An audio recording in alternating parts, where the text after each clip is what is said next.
So hello guys, আজকে আমরা 2021 সালে রিলিজ হওয়া ডাস্টিন ড্যানিয়েল ক্র্যাটেনের ডিরেক্টেড মার্ভেলের 25 নম্বর movie Shang Chi and the legend of the 10 rings explain করতে চলেছি। তো চলো আর দেরি না করে এক্সপ্লেনেশন শুরু করা যাক। সিনেমার শুরুতে 10 রিংসের প্রধান ওয়েনহু একটি যুদ্ধে উপস্থিত থাকে। অনেকে বলে যে ওয়েনহু এই 10 রিংসটি কোনো সমাধি বা উল্কা থেকে পেয়েছে, কিন্তু সে এই রিংগুলিকে ভালো কাজে ব্যবহার করার বদলে সেটি দিয়ে সে পৃথিবীতে নিজের সাম্রাজ্য বিস্তার করছে। সেই জায়গাতে ওয়েনহু এসে তার বিরোধী শত্রুদের সঙ্গে লড়াই করতে শুরু করে এবং সে একাই তাদের শত্রুদেরকে মেরে সে যুদ্ধ জিতে নেয়।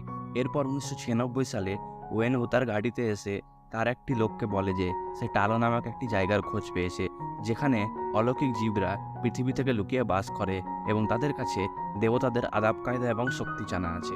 ওয়েনহু তখন তার লোকেদের নিয়ে সেই জায়গাটি খোঁজার উদ্দেশ্যে বেরিয়ে পড়ে, কিন্তু সেখানে বাঁশঝাড়ের মধ্য দিয়ে তারা যেতে গেলে সেই বাঁশঝাড়গুলি নড়তে শুরু হয় এবং নিজে থেকেই নতুন রাস্তা খুলতে এবং রাস্তা বন্ধ হতে শুরু করে, যার ফলে তার লোকেরা পাহাড় থেকে পড়ে যায়, কিন্তু ওয়েনহু সেখানে বেঁচে যায়। সেখানে বাঁশঝাড়ের ভিতর সে জায়গাটির খোঁজ করতে গেলে সে ওখানে একটি মহিলাকে দেখতে পায়। ওয়েনহু সেই মহিলাকে টালোর রাস্তা জিজ্ঞেস করলে সে মহিলাটি ওয়েনহুকে এখান থেকে ফিরে যেতে বলে, যার জন্য ওয়েনহু এবং সেই মেয়েটির মধ্যে লড়াই শুরু হয়ে যায়। ওয়েনহু তার দিকে 10 রিংস ছুঁড়ে আঘাত করলে গেলে সেই মেয়েটি সেগুলিকে নিজের কন্ট্রোলে করে নেয় এবং তার মাধ্যমে সে ওয়েনহুকে হারিয়ে দেয়। এ লড়াইয়ের মধ্যে তাদের একে অপরের সঙ্গে প্রেম হয়ে যায় এবং তাদের একটি বাচ্চা হয়, যার নাম হলো সাং-চি। সাং-চি তখন জানতে চায় যে তার বাবা এত শক্তিশালী হওয়া সত্ত্বেও তার মা তাকে কিভাবে হারিয়েছিল।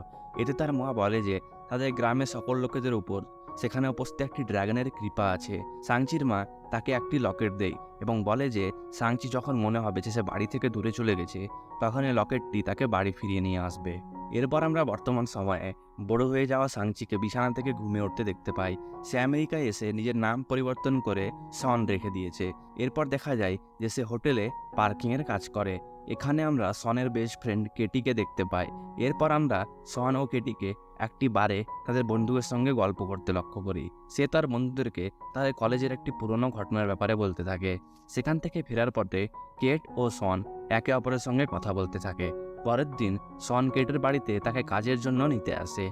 কেট রেডি হতে থাকায় সনকে তার মা ডাইনিংয়ে খাবার খেতে বলে এবং তাদের পরিবারের লোকেদের মধ্যে কথাবার্তা চলতে শুরু হয়। এমন সময় কেট ও সন তাদের কাজের উদ্দেশ্যে বেরিয়ে পড়ে। তারা একটি বাসে করে যাত্রা করতে থাকে। এমন সময় একজন অপরিচিত লোক সেখানে এসে সনের কাছ থেকে তার গলায় থাকা লকেটটি চায়। সন তখন কিছু বুঝতে পারে না এবং সে ওটা দিতে বারণ করলে গেলে সেই লোকটি সনের কাছ থেকে সেটা ছিনিয়ে নিতে লাগে। সন সেই ব্যক্তিকে থামাতে গেলে সে ব্যক্তিটি তাকে আঘাত করে এবং সে রেগে গিয়ে ওই ব্যক্তির উপর হামলা করতে শুরু করে। সন সে বাসে উপস্থিত সে সমস্ত বদমাশ লোকেদের মারতে শুরু করে। সে বাসের ভিতর তার সকল শত্রুদের মেরে দিলে বাসের পিছন থেকে রেজার ফিস্ট নামক একজন সৈনিক তার সামনে এসে উপস্থিত হয় এবং সে সনের উপর আক্রমণ করতে লাগে।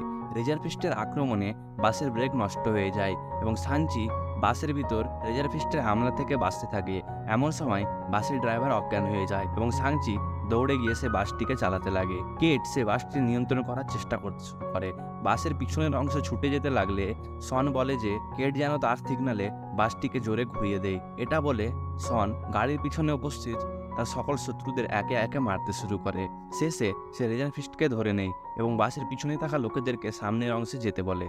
এরপর সে কেটিকে তার সিগন্যাল দিয়ে দেয়। যে সিগন্যালটি পেয়ে কেটি বাসকে জোরে ঘুরিয়ে নেয়, যার ফলে পিছনের অংশটি ভেঙে যায় এবং সাং-চি রেজার ফিস্টকে পিছনে লাথ মেরে সে নিজে সামনের বাসের অংশে চলে আসে। শেষে বাসটি কিছু গাড়িকে ক্র্যাশ করতে করতে শেষ পর্যন্ত থেমে যায়। কিন্তু এরপর সন বুঝতে পারে যে রেজার ফিস্টের লড়াইয়ের সময় তার গলা থেকে সে লকেটটি কেটে নিয়েছে। তাই সে কামরায় ফিরে এসে মাকাও যাওয়ার জন্য প্রস্তুতি নিতে লাগে, কারণ সেখানে তার বোন থাকে। কেটি সনকে তার কাছ থেকে তার আসল সত্যের ব্যাপারে জিজ্ঞেস করলে সন বলে যে তার বোন অনেক সময় আগে তাকে একটি পোস্ট কার্ড পাঠিয়েছিল এবং এই সমস্ত শত্রু লোকেরা যে লকেট নিতে এসেছিল সেগুলি তার বাবার পাঠানো। এটা শুনে কেটি তার সঙ্গে মাকাও যাওয়ার জন্য বেরিয়ে পড়ে। সন বলে যে তার মা মারা যাওয়ার পর তার বাবা তাকে লড়াই করার জন্য ট্রেনিং দিতে শুরু করেছিল। অনেক কম বয়সে থাকা সত্ত্বেও সন তার ট্রেনিং শুরু করে একজন দক্ষ সিপাহী পরিণত হয়ে যায় এবং তার বোন লুকিয়ে লুকিয়ে তার বাবাকে না জানিয়ে নিজের ট্রেনিং করতে শুরু করে এবং 14 বছর বয়সে সনকে তার মায়ের সমস্ত স্মৃতি আবজা হতে শুরু হয়। এরপর সনের বাবা তাকে তার প্রথম মিশনে পাঠায় আমরা দেখি যে সন ও কেটি একটি এরোপ্লেনে বসে আছে এবং সন তাকে তার অতীতের গল্প শোনাতে থাকে। কেটি সনকে জিজ্ঞেস করে যে সে কি তার বাবার মিশনটি পুরো করেছিল। তখন সন বলে যে না, সে মিশনটি পুরো না করে বাড়ি থেকে পালিয়ে আমেরিকা চলে এসেছিল এবং সে নিজের নাম সাংচি থেকে পরিবর্তন করে সন করে নিয়েছে। এরপর সনরা ম্যাকাও চলে আসে এবং সেখানে একটি বিল্ডিংয়ের লিফটের ভিতর সে একটি অজানা ব্যক্তির দেওয়া কাগজ সাইন করে দেয়। লিফট থেকে বেরিয়ে একটি ছেলে সনকে তার বাসের মধ্যে হওয়া লড়াই করার ভিডিও দেখাতে লাগে এবং সে সনকে তার ক্লাবের ভিতর ঘোরাতে লাগে। এখানে আমরা একটি খাঁচার মধ্যে ওয়াং ও হাল্কের অ্যাবমিনেশনকে লড়াই করতে দেখতে পাই। ওয়াং তার শক্তি ব্যবহার করে অ্যাবমিনেশনকে হারিয়ে দেয়। সেই ছেলেটি বলে যে সন যদি সেখানে লড়াই করে তবে সে তার বোনকে খুঁজতে সাহায্য করবে। তাই সন না চাওয়া সত্ত্বেও সে খাঁচার ভিতর গিয়ে লড়াইয়ের জন্য প্রস্তুত হতে লাগে। এখানে সে ছেলেটি সনের বিরুদ্ধে থাকা ব্যক্তিকে সেখানে নিয়ে আসে এবং সন অবাক হয়ে দেখে যে সেটি আর কেউ না, তার নিজের বোন। সন তার সঙ্গে কথা বলতে গেলে তার বোন তার কিছু কথা না শুনে তাকে আঘাত করতে শুরু করে। এখানে লড়াইয়ে তার বোন সনকে হারিয়ে দিলে লড়াইয়ের পর সন তার বোনের কাছে বলে যে সে নিউ ইয়র্কে 10 রিংসের লোক রয়েছে এবং তার কাছ থেকে তারা লকেট নিয়ে চলে গেছে। এরপর তারা তার বোনের কাছে আসবে তার লকেট নেওয়ার জন্য, কিন্তু তার বোন বলে যে এখন তাকে তার ভাইয়ের সাহায্যের দরকার নেই। এটা শুনে সন বলে যে তাহলে কেন সে তাকে পোস্ট কার্ড পাঠিয়েছিল।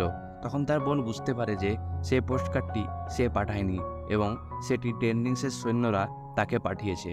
এমন সময় 10 রিংসের সৈন্যরা সে ক্লাবের মধ্যে আক্রমণ করতে শুরু করে। এটা দেখে তার বোন এবং সেই ছেলেটি সেখান থেকে লিফট করে পালিয়ে যায়, কিন্তু সন ও কেটি সেখান থেকে কোনো রাস্তা দেখতে না পেয়ে বাইরে লাগানো বাসের কাঠামোর উপর চাপতে শুরু করে। সন কেটিকে আগে যেতে বলে সে পিছনে 10 রিংসের সৈন্যদের সঙ্গে বিল্ডিংয়ের বাইরে লড়াই করতে শুরু করে। এমন সময় একজন সৈন্য এসে কেটিকে বিল্ডিং থেকে বাইরে ধাক্কা দিয়ে দেয়, কিন্তু কেটি একটি বাসের সাহায্যে কোনোভাবে বাইরে ঝুলতে থাকে। সন এটা দেখে তাকে সাহায্য করতে যায় এবং কেটির হাত ধরে নেয়, কিন্তু একজন সৈন্য এসে সনকে আঘাত করে, যার ফলে কেটি তার হাত থেকে ছুটে যেয়ে নিচে পড়তে লাগে। এমন সময় সনের বোন কেটিকে ধরে নেয় এবং তাকে বাঁচিয়ে নেয়। সন ও সনের বোন সেখানে সৈন্যগুলির সঙ্গে লড়াই করতে শুরু করে।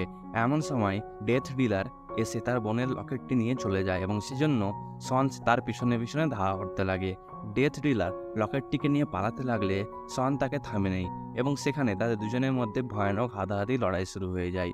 কিন্তু লড়াইয়ে সন ডেথ ডিলারকে হারিয়ে তাকে মারতে গেলে তার বাবা এসে সনকে থামিয়ে দেয় এবং তার সঙ্গে সে তাকে বাড়ি ফিরে যেতে বলে।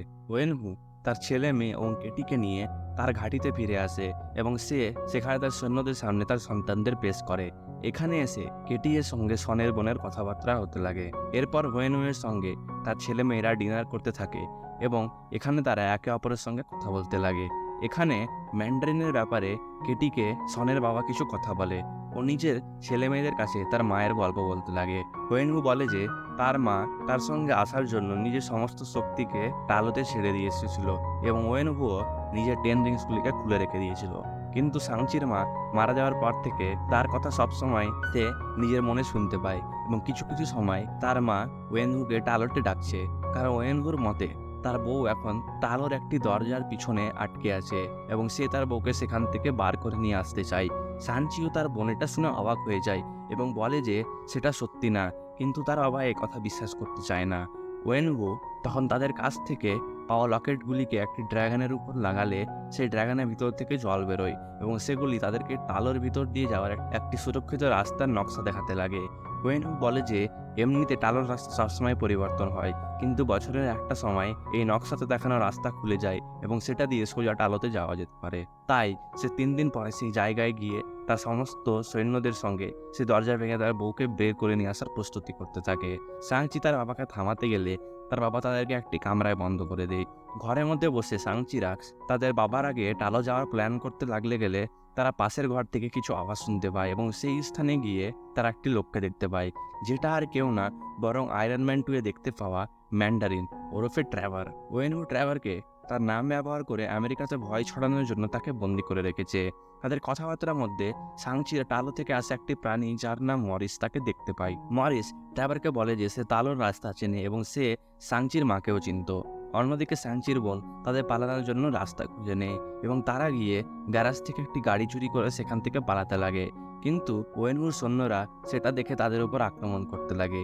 এখানে বাইকে উপস্থিত সৈন্যদের সঙ্গে তাদের ভয়ানক লড়াই চালু হয়ে যায় এবং সাংচিরা একটি সৈন্যকে গাড়ির ভিতর ঢুকিয়ে তার ফিঙ্গারপ্রিন্টের মাধ্যমে গ্যারাজের দরজা খুলে বাইরে বেরিয়ে যায়। মরিসের সাহায্য নিয়ে সাংচিরা সে বাসের জঙ্গলের ভিতর ঢুকে যায় এবং তার বলা রাস্তা দিয়ে তারা সেখানে যেতে শুরু করে।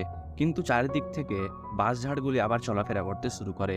শেষ পর্যন্ত তারা কোনো রকমে সেই বাসের জঙ্গল পার হয়ে একটি ফাঁকা জায়গা পৌঁছে যায় ও সেখানে উপস্থিত একটি জলপ্রপাতের ভিতর ঢুকলে গেলে তারা পোর্টাল দিয়ে টালো নামক জায়গাতে পৌঁছে যায়। টালোতে পৌঁছে তারা সেখানকার অদ্ভুত রকমের প্রাণী এবং জীবজন্তু দেখতে পায়।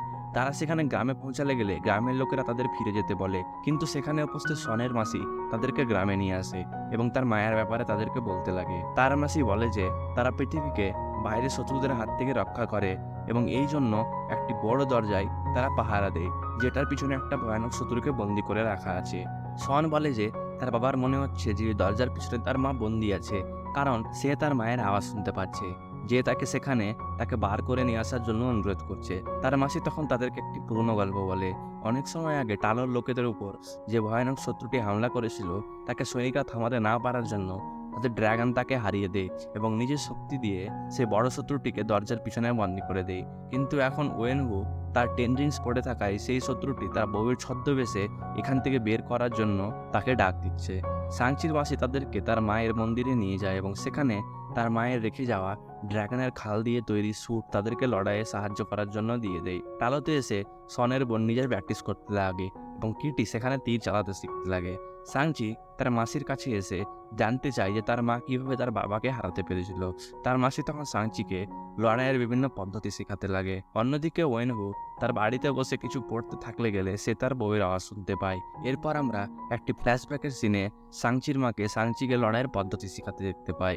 এমন সময় আয়রন গ্যাং এর কিছু লোক তাদের বাড়িতে চলে আসে এবং সে ওয়েনহুর অতীতের লড়াইয়ের জন্য প্রতিশোধ চাইতে থাকে। তার মা তখন সাংচিকেও তার বোনকে ঘরের ভিতর যেতে বলে এবং ওয়েনহু বাড়িতে না থাকায় সে কোনো রাস্তা দেখতে না পেয়ে সে আয়রন গ্যাংয়ের লোকেদের সঙ্গে লড়াইয়ের জন্য প্রস্তুত হতে থাকে।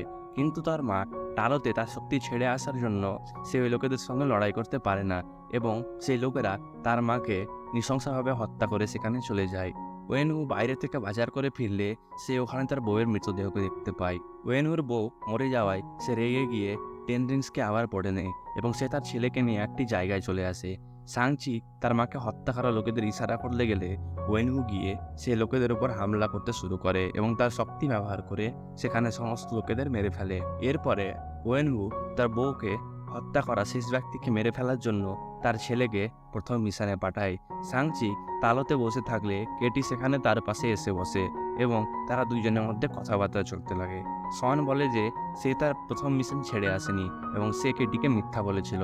সে প্রথম মিশনে গিয়ে তার মাকে হত্যা করা ব্যক্তিকে মেরে ফেলেছিল এবং নিজের নাম পরিবর্তন করে আমেরিকায় চলে এসেছিল এই ভেবে যে সে তার অতীতকে ভুলে যেতে পারবে। পরের দিন ওয়েনহু তার সমস্ত সৈন্যদের নিয়ে টালোতে গ্রামের সামনে চলে আসে। সে গ্রামের প্রধান সেনাপতি তাকে ফিরে যেতে বলে। ওয়েনহু তার সৈন্যদেরকে গ্রামবাসীর উপর আক্রমণ করতে বলে, যার ফলে সে গ্রামের সৈন্যদের সঙ্গে ওয়েনহুদের লড়াই শুরু হয়ে যায়। লড়াইয়ের ফাঁকে ওয়েনহু সে বড় দরজার দিকে যেতে লাগে, তাই সাংচি তার বাবাকে থামানোর জন্য তার পিছনে যেতে লাগে। সাংচির বোন তার অস্ত্র দিয়ে রেজার ফিস্টকে থামাতে শুরু করে। সাংচির মায়ের মন্দিরের ওখানে সাংচির ও তার বাবার লড়াই চলতে শুরু হয়। তার বাবা টেন্ডিংসের মাধ্যমে সাংচিকে ধাক্কা দিয়ে বাইরে ফেলে দেয়। ওয়েনহু তার রিংগুলিকে সাংচির দিকে ছুড়ে দিলে সাংচি তার লাটের মাধ্যমে সেগুলিকে থামিয়ে দেয়। লড়াই করতে করতে সাংচি বলে যে তার মা মারা যাওয়ার পর ওয়েনহু নিজের ছেলে মেয়েকে ছেড়ে সে রিংগুলিকে বেছে নিয়েছিল এবং বলে যে যদি এখনও তার মা জীবিত থাকতো তবুও ওয়েনহু কে দেখে তার মা কখনোই তার কাছে ফিরে আসতো না। এটা শুনে ওয়েনহু রেগে যায় এবং সে তার শক্তি ব্যবহার করে সাংচিকে জলের মধ্যে ফেলে দেয়। ওয়েনহু তখন উড়ে সে বড় গেটের সামনে চলে আসে এবং সেখানে সে তার রিং ব্যবহার করে সে গেটটিকে আঘাত করতে শুরু করে, যার ফলে সেটার ভিতর থেকে ছোট্ট ছোট্ট উড়ন্ত জন্তুরা বাইরে বেরিয়ে আসতে শুরু করে। এটা দেখে সাংচির বোন রেজার ফিস্টকে তাদের সঙ্গে লড়াই করতে বলে, কারণ তাদের হাতে থাকা এই সমস্ত হাতিয়ারগুলি সে জন্তুদের সামনে কাজ করবে না। এমন সময় একটি জন্তু এসে ডেথ ডিলারের আত্মাকে বার করে নেয়। এটা দেখে রেজার ফিস্ট সাংচির বোনের সঙ্গে কাজ করতে রাজি হয়ে যায়। এদিকে সেই জন্তুরা সেই আত্মাগুলিকে বড় গেটের পিছনে নিয়ে যেতে শুরু করে এবং সে বড় শত্রুকে খাওয়াতে লাগে, যার মাধ্যমে সে শক্তিশালী হয়ে সে গেট ভেঙে বেরিয়ে আসতে আসতে পারে। সাংচি জলের মধ্যে ডুবতে থাকলে গেলে তার মায়ের কথা তার মনে পড়তে লাগে এবং তখন সেই গ্রামের ড্রাগন সাংচিকে নিয়ে বাতাসে বেরিয়ে আসে এবং সকল ছোট্ট জন্তুগুলিকে মেরে ফেলতে লাগে। টালো এবং টেনিংসের সৈন্যরা উড়ন্ত জন্তুদের উপর হামলা করতে লাগে। সাংচি তার বাবাকে থামানোর জন্য গেটের দিকে চলে আসে এবং সে নিজে মাটিতে নেমে তার বাবাকে থামাতে শুরু করে। এখানে তার বাবা ও সাংচির মধ্যে ভয়ানক লড়াই চলতে লাগে। ওয়েনউ তার টেন রিংসকে সাংচির দিকে ছুড়ে দিলে গেলে সাংচি তার মায়ের পদ্ধতি ব্যবহার করে 5টি রিংগুলিকে নিজের কন্ট্রোলে নিয়ে নেয় এবং সেটিকে ব্যবহার করে সে তার বাবার উপর হামলা করতে লাগে। দুইজনে সেই রিংসের শক্তি ব্যবহার করে একে অপরের হামলা করতে লাগে। শেষে ওয়েনু তার সমস্ত রিংগুলিকে সাংচির দিকে পাঠালে গেলে সাংচি 10টি রিংকে নিজের কন্ট্রোলে করে নেয়, কিন্তু সে তার বাবাকে না মেরে সে রিংগুলিকে ফেলে দেয়। এমন সময় সমস্ত আত্মা শোষণ করে ভিতরে থাকা শত্রুটি শক্তিশালী হয়ে গেলে সে গেটটিকে ভেঙে বাইরে বেরিয়ে আসে এবং সবাই দেখতে পায় যে সেটি একটি বিশাল বড় ড্রাগন। শত্রু ড্রাগনটি সাংচির দিকে আসতে গেলে ওয়েনু সাংচিকে ধাক্কা দিয়ে বাঁচিয়ে দেয় এবং শত্রু ড্রাগনটি তাকে ধরে তার শরীর থেকে আত্মা টানতে লাগে। তাই ওয়েনু শেষে নিজের 10 রিংসগুলিকে কোনো রাস্তা দেখতে না পেয়ে সাংচিকে দিয়ে দেয়। এদিকে টালো ড্রাগন এসে শত্রু ড্রাগনটির উপর হামলা করতে লাগে এবং শত্রু ড্রাগনটি গ্রামের দিকে যেতে শুরু করে। তাই সাংচি ও তার বোন টালোর ড্রাগনের উপর চেপে শত্রুর পিছনে ধাওয়া করতে লাগে। টালোর ড্রাগনটি জাদুর মাধ্যমে শত্রু ড্রাগনটিকে থামাতে গেলে ছোট্ট জন্তুরা কিছু আত্মা নিয়ে এসে শত্রু ড্রাগনটিকে খাওয়াতে শুরু করে, যার ফলে সে আরো শক্তিশালী হয়ে ওঠে এবং সে টালোর ড্রাগনকে ধরে নিয়ে তার আত্মা শুষে নিতে লাগে। শত্রু ড্রাগনটির হামলায় সাংচি নিজের বোনকে বাঁচাতে লাগে। এমন সময় কেটিএর চালানো একটি তীর শত্রু ড্রাগনের গলায় লেগে যায় এবং সে কমজোর হয়ে যায়, যার ফলে টালো ড্রাগনটি তার শক্তি ফিরে পেয়ে সেই শত্রুটিকে ধরে ফেলে এবং সাংচি তার সমস্ত রিংকে শত্রু ড্রাগনের গলার ভিতর ঢুকিয়ে দেয় ও সে ওই রিংগুলিকে ব্যবহার করে শত্রু ড্রাগনের শরীরের ভিতর তার পুরো হার্টকে নষ্ট করে দেয় এবং সেটিকে মেরে ফেলে। এরপর সাংচিওকে তার বন্ধুদেরকে বারে বসে টালোর হাওয়াজের ঘটনা শোনাতে লাগে, কিন্তু তারা সেটা বিশ্বাস করতে চায় না।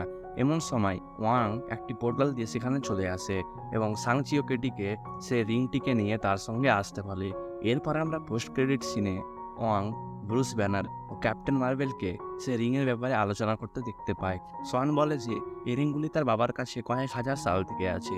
ওয়াং বলে যে সে রিংগুলি কাউকে কোনো সিগন্যাল পাঠাচ্ছে। এরপর ক্যারল ও ব্রুস মিটিং থেকে চলে যায়। আমরা এন্ড ক্রেডিট সিনে সাংচির বোনকে তার বাবার ঘাঁটিতে নিজের ব্যবসা বিস্তার করতে দেখতে পাই। Thank you so much guys for watching this video. যদি ভিডিওটি ভালো লেগে থাকে তাহলে লাইক করো, কমেন্ট করো ও শেয়ার করো। চ্যানেলে প্রথম হলে চ্যানেলটিকে অবশ্যই সাবস্ক্রাইব করবে। আবার দেখা হবে একটা নতুন ভিডিওর সঙ্গে। ততক্ষণের জন্য টাটা, বাই বাই।